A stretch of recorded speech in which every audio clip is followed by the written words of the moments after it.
में जो बयान मैंने दिया है उसको लगातार न्यूज़ मीडिया में तोड़ मरोड़ के परोसा गया और उसमें भी राजनीति करने की कोशिश की गई। मेरा उस 2 मिनट के इंटरव्यू में मैंने कहीं पे भी किसी घुसपैठिया शब्द का भी प्रयोग नहीं किया है और ना ही किसी की तुलना किसी और के साथ किया है। मैं आज भी अपने बयान में अडिग हूँ कि झारखंड में, पूरे झारखंड में डेमोग्राफी चेंज हुआ है और विशेष रूप से हम रांची कैपिटल से, रांची राजधानी से उस चर्चा का, बहस का शुरुआत करना चाहते हैं कि किस तरह से यहाँ पे रांची का पॉपुलेशन क्या हुआ करता था और लगातार बाहरी से लोगों का, बाहर राज्य से लोगों का जो आवागमन हुआ है और यहाँ के लोग जो यहाँ, क्योंकि ये 5वीं अनुसूची राज है, CNT SPT कानून है, तब भी यहाँ पे सभी कानून को ताक में रखते हुए आदिवासियों का जमीन लूटा गया है, बड़े बड़े मॉल्स बनाए गए हैं, बड़े बड़े अपार्टमेंट्स खड़ा किए गए हैं और आज जिसमें वो जो लोग बाहर से आके उस अपार्टमेंट्स में रह रहे हैं या यहाँ पे बसे हैं आदिवासियों की ज़मीन को खरीद के, उनको 1985 के गैजेट नोटिफिकेशन लागू करते हुए रघुवर दास की सरकार ने उन सभी को स्थानीय निवासी घोषित करने का काम किया। अब मैं ये सोच रही थी कि भाजपा को तो मेरे बयान से दर्द हो रहा है पेट में और निश्चित रूप से होना भी चाहिए, क्योंकि उन्हीं की सरकार थी जब रघुवर दास को उन्होंने मुख्यमंत्री बनाया था। एक गैर आदिवासी को, यहाँ का गैर झारखंडी को यहाँ पे मुख्यमंत्री बनाने का काम किया था। मगर कुछ ऐसे लोगों को भी पेट में दर्द होने लगा मेरे बयान से, तो ये साफ जाहिर हो रहा था कि वो वैसे लोग हैं जो यहाँ पे दो वोटर ID कार्ड बना के रहते हैं, यहाँ पे भी वोट देते हैं, झारखंड में बाहर राज्य जाते हैं वहाँ पे भी वोट देते हैं।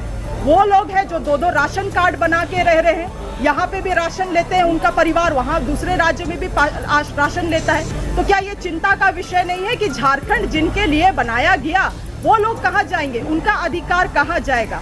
और इसीलिए वैसे लोगों के पेट में दर्द हुआ है जिन्हें दोहरा लाभ या तीर लाभ अलग अलग राज्यों से लेने का काम कर रहे हैं। क्योंकि अगर जो झारखंड में है, क्योंकि बहुत लोग ये भी बोल रहे थे कि बिहार अलग हुआ, झारखंड अलग हुआ बिहार से 2000 में, निश्चित रूप से बिहार से अलग हुआ। तो जब बिहार से झारखंड अलग हुआ तो आप और हम कौन हुए? नो मोर अ बिहारी, हम लोग तो झारखंडी हुए।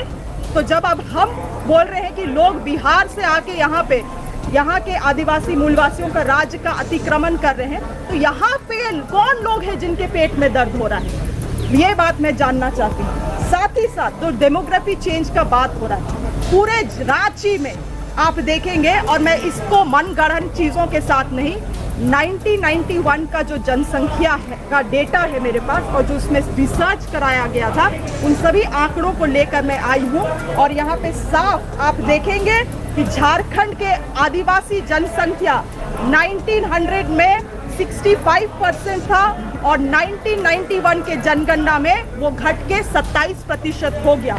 और इस रिसर्च के अनुसार अगर आप जाइएगा तो यहाँ पे ये भी कहता है कि जिन जिन प्रखंडों में गिरावट हुई है वो प्रखंड अधिकतर बिहार से सटे हुए प्रखंड है और साथ ही साथ वहाँ पे कोयला माइनिंग का काम होता है। और यहाँ इस रिसर्च में ये साफ लिखा गया है कि झारखंड क्षेत्र में आदिवासियों की घटती हुई प्रतिशत का कारण बाहरी लोगों का आना है, यहाँ से आदिवासियों का पलायन है और जनगणना में हेराफेरी है। तो ये जनगणना में हेराफेरी कैसे हुआ, किन लोगों ने षड्यंत्र किया? बहुत सारी चीजें हैं, चर्चा विषय बनता है, बहस भी लंबा इसमें हो सकता है। इसीलिए आखिरी बात जो आज मैंने विधानसभा में उठाया मामला कि महिलाओं के, आदिवासी महिलाओं की छवि को ये लोग धूमिल करने का काम कर रहे हैं कि जिस तरह से अगर बांग्लादेशी घुसपैठी झारखंड में आए हैं, आदिवासी महिलाओं से शादी किए हैं, उनके साथ दुर्व्यवहार कर रहे हैं, बच्चा पैदा करके उनको छोड़ दे रहे हैं, फिर से किसी और से शादी कर रहे हैं, तो निश्चित रूप से आप ऐसे मामलों के सामने लाए, हम लोग उस पर कार्रवाई करेंगे। मगर आप पूरे देश भर में क्या आदिवासी महिलाओं का छवि गढ़ने का काम कर रहे हैं? आज देश भर में यही मैसेज जा रहा है कि अरे आदिवासी महिला सो इजी, सो चीप, आपको झारखंड में जमीन चाहिए, आप झारखंड में जाइए, आदिवासी महिलाओं से शादी करिए, उनका जमीन आपको इजीली मिल जाएगा। यही नैरेटिव ये सेट कर रहे हैं। हम सभी आदिवासी महिला इससे आहत है और इस तरह से जनरलाइजेशन ना किया जाए। हम लोग बहुत विपरीत परिस्थिति में समाज से चीज़ों से लड़ के इतना दूर पढ़ लिख के पहुंचते हैं और इस तरह से आदिवासी महिलाओं का छवि को धूमिल करना, पूरे देश भर में एक इमेज उनका गढ़ने का काम करना कि tribal women are so easy going is just disrespectful. इसीलिए मैं ये कहूंगी कि भाजपा को इन चीज़ों के लिए भी इसी सदन में, क्योंकि इसी सदन में ये बात उठाए, इसी सदन में उनको माफ़ी मांगना चाहिए आदिवासी महिलाओं से। और दूसरी और आखिरी बात यही बोल के ख़त्म करेंगे, इतने लंबे तक इनका सरकार था, इन्होंने क्या किया आदिवासियों के लिए, इन्होंने क्या किया घुसपैठियों को रोकने के लिए, उसका भी डिटेल्स ये उपलब्ध कराएं। धन्यवाद।